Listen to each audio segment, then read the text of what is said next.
We focus on robot motion planning. We focus on how a robot can automatically generate its own motion.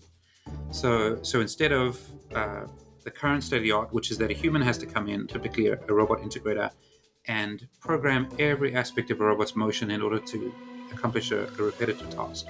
And that means deciding where every joint of a robot arm should go, for example. Um, with our system, you can kind of tell the robot where it needs to put its business end. Like, this is where I would like you to weld, or I would like you to pick up the object over there, or I would like you to drop an object over there. And we compute the rest of the motion for you. So we build a runtime control system where you can command the robot at a much higher level, and it has this sort of basic physical intelligence to determine how to move around in the world without hitting stuff, and to make its motions efficient. And what's most exciting about that is it frees the person setting up the robot system from having to specify every last tiny iota of how the motion should take place. And it enables things like having multiple robots moving at the same time in the same workspace without hitting each other.